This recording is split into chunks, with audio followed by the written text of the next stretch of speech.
안녕하십니까. 거리두기 단계 변동 시 추가 확진자 예측 함수 제시를 발표하는 정보컴퓨터공학부 최재용입니다.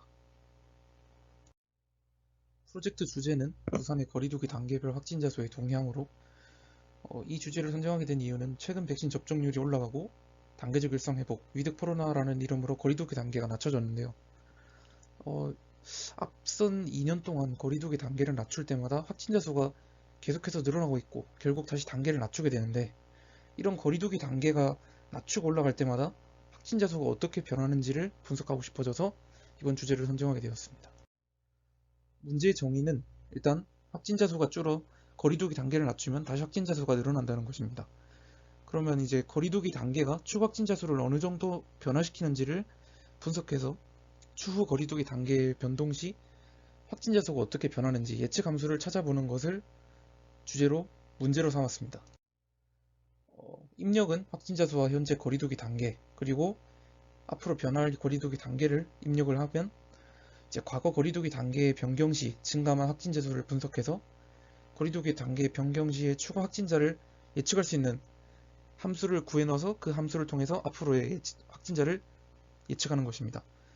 근데 이제 2020년 11월 24일 기준으로 5단계 구분에서 4단계 구분으로 변경됨에 따라서 오른쪽과 같은 방법으로 이제 1.5단계가 1단계가 합쳐지고 2.5단계와 2단계가 2단계로 합쳐지고 3단계 그리고 추가로 4단계가 생기는 총 4단계의 단계로 바뀌었는데요. 그래서 저는 1.5단계와 2단계를 1단계에서 2단계로 변하는 것으로 보고 2단계와 2.5단계로 변하는 것을 2단계에서 3단계 그리고 마찬가지로 밑에서도 2.5를 3으로 1.5를 1로 바꿔서 보는 방식을 선택했습니다.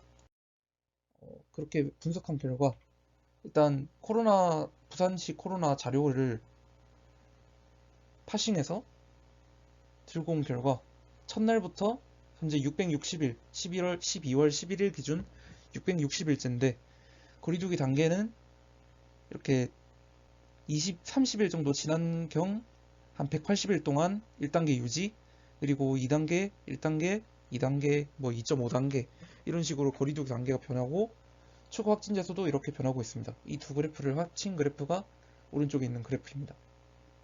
보시면은 이제 확진자 수가 급격하게 증가할 때 거리두기 단계도 그에 맞춰서 증가하고 확진자 수가 내려가서 거리두기 단계를 낮추면 다시 확진자 수가 증가하는 그래프를 보실 수 있습니다.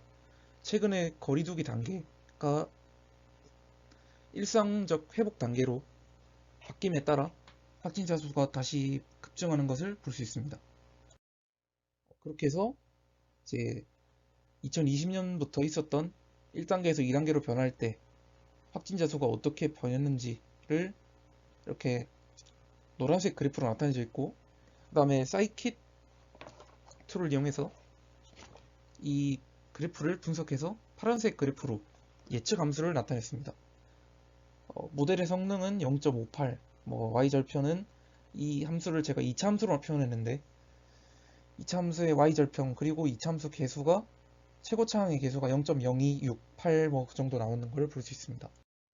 4단계에서 3단계로 변했을 때는 마찬가지로 모델 성능은 0.79, 최고차항은 0.036, 2단계에서 1.5단계, 3단계에서 1단계, 이게 최근 그래프입니다. 0.046이라는 최고차항 개수를 가진 이 참수로 표현할 수 있습니다. 경진대회 참여 소감은 시험 기간 겹쳐서 시간이 모자라 수학적으로 정확하지 않은 모델을 제시한 것이 아깝고, 또 백신 접종률과 어떤 관련이 있는지에 대해서 제대로 분석을 하지 않아 그에 대해서도 나중에 추후 시간이 된다면 확인해보고 싶습니다. 또 매우 간단한 작업이지만 프로젝트를 혼자서 해봤다는 경험이 앞으로 도움이 될 것 같습니다. 이상. 코드 시연 영상입니다.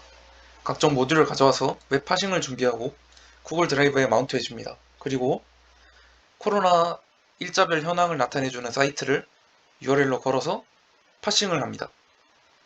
그렇게 해서 번호, 날짜, 요일, 누적 확진자 수, 추가 확진자 수, 누적 완치자 수, 누적 사망자 수, 누적 검사 수 등이 있는 자료를 가져옵니다. 그렇게 가져와서 CSV 파일로 구글 드라이브에 저장을 해줍니다. 이러면 코로나 CSV고, 그 다음에 이제 판다스 모듈을 가져와서 이 가져온 CSV 파일을 이용해 데이터를 만들어줍니다.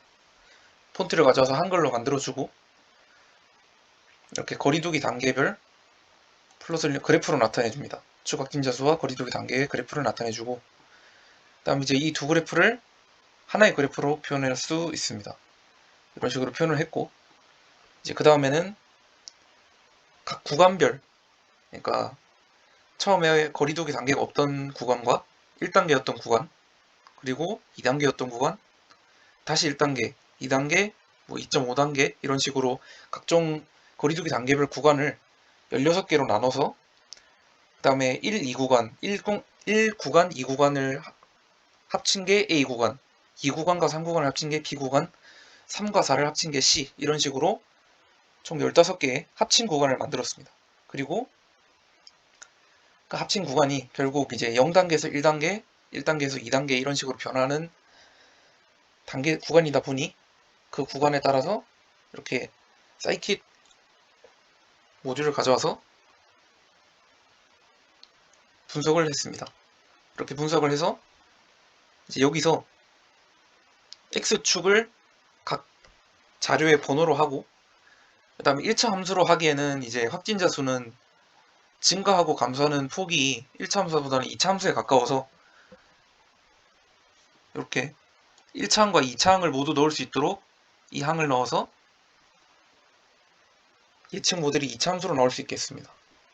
이런 식으로 0단계에서 1단계에서는 모델 성능이 0.3, Y절편이 5, 그 다음에 2차 최고차 항 계수가 0.0005, 1차 항 계수가 마이너스 0.011, 이런 식으로 2차 함수가 예측 함수로 나오게 됩니다.